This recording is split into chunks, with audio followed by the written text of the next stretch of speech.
Assalamualaikum warahmatullahi wabarakatuh. Pada kesempatan kali ini kita akan belajar tentang AR dan MA. Jadi materinya itu masih materi lanjutan dari analisis darat waktu ya. Nah, Box dan Jenkins itu mengusulkan ada 3 tahapan untuk membangun sebuah model. Jadi pada kesempatan kali ini kita akan memaparkan secara garis besar saja ketiga tahapan pemodelan Box-Jenkins. Nah, untuk tahapan pertama itu tahapan identifikasi. Jadi kita pilih satu atau lebih model ARIMA sebagai kandidat. Jadi nanti dari grafik ACF dan PACF kita mendapatkan beberapa model ya, beberapa model. Nah, selanjutnya kita masuk tahap kedua yaitu estimasi. Yaitu kita akan mengestimasi parameter dari model yang telah kita pilih sebagai kandidat. Jadi kita ingin melihat apakah dia akurat atau tidak, terus layak atau tidak, dan lain-lain. Nah, di tahap ketiga kita akan diagnostic checking, artinya kita akan periksa akurasi dari model-model yang telah dipilih sebagai kandidat. Jadi, kita ingin melihat apakah model memuaskan atau tidak.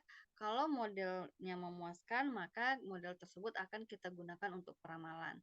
Nah, jika tidak, kita akan kembali lagi ke tahap pertama. Nah, untuk tahap identifikasi, di sini kita akan mengukur korelasi antara titik pengamatan dalam sebuah runtun waktu. Nah, di sini kita akan menggunakan 2 grafik, yaitu grafik ACF dan PACF. Gitu. Nah, di tahap kedua itu tahap estimasi dari grafik ACF dan PACF kan nanti kita dapatkan beberapa model ya. Nah, nanti dari situ kita akan mengestimasi beberapa koefisien dari model yang kita pilih pada tahap identifikasi. Misalkan secara tentatif kita pilih model MA sebagai model tentatif, kemudian kita cocokkan dengan data runtun waktu yang tersedia, begitu. Nah, pada tahapan ini kita akan mendapatkan beberapa sinyal tentang keakuratan dari model tentatif yang kita pilih. Khususnya apabila koefisien-koefisien estimasi tersebut tidak memenuhi kondisi pertidaksamaan matematis tertentu, maka model tersebut akan kita tolak. Nah, di tahap ketiga, model-model yang kita terima yang memenuhi tahap 2 tadi, nanti akan kita cek lagi mana model yang terbaik dari beberapa model tersebut. Oke, nah metode UBJ ARIMA itu berlaku hanya untuk data runtun waktu yang bersifat stasioner. Nah, data runtun waktu stasioner itu memiliki rata-rata atau mean, varians, dan fungsi autokorelasi yang konstan terhadap waktu gitu.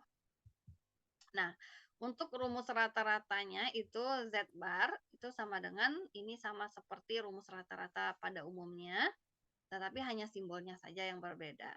Z bar sama dengan 1/n dikali sigma dari Z.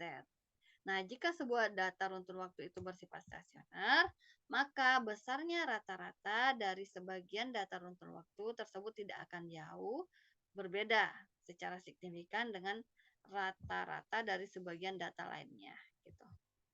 Nah, untuk rumus variansinya ini, X kuadrat sama dengan 1/n dikali sigma dari ZT dikurang Z bar dikuadratkan.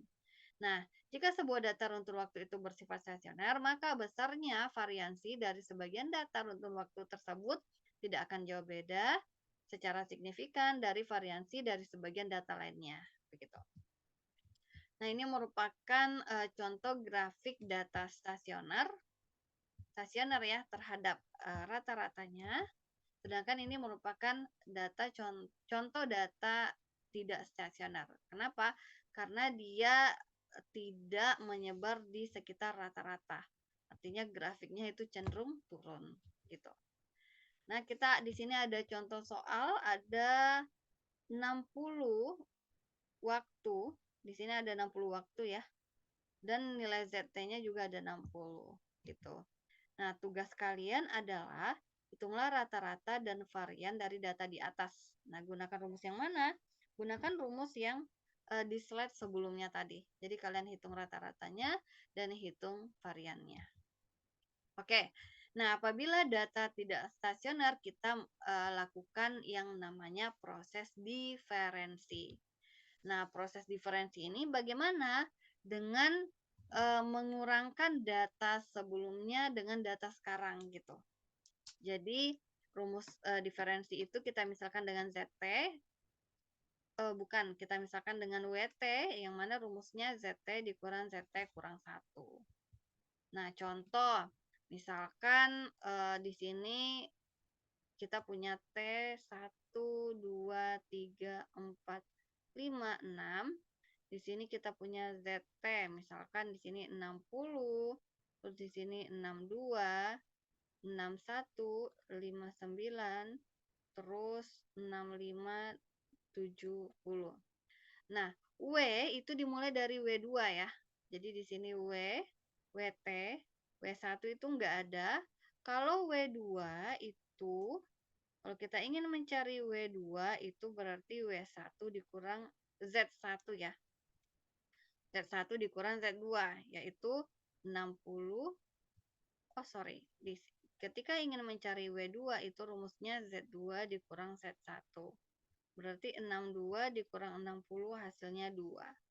Nah, selanjutnya kalau kita ingin cari W3 berarti Z3 dikurang Z2. Z3-nya 61, Z2-nya 62, hasilnya min 1.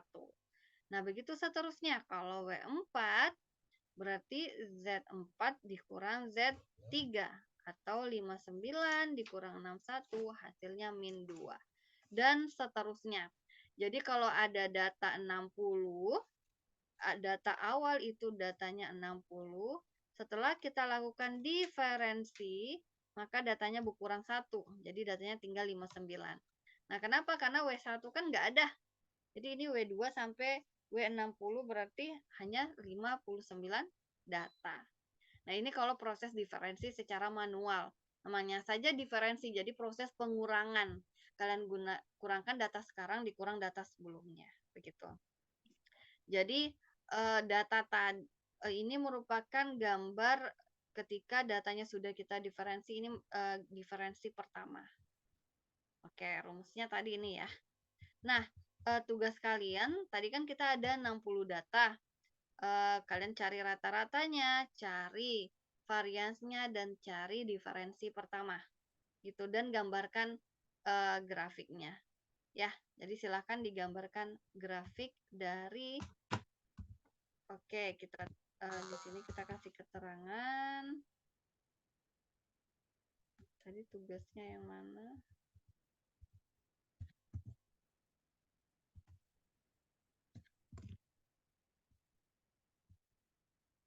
Oke, di sini kita akan menghitung min varian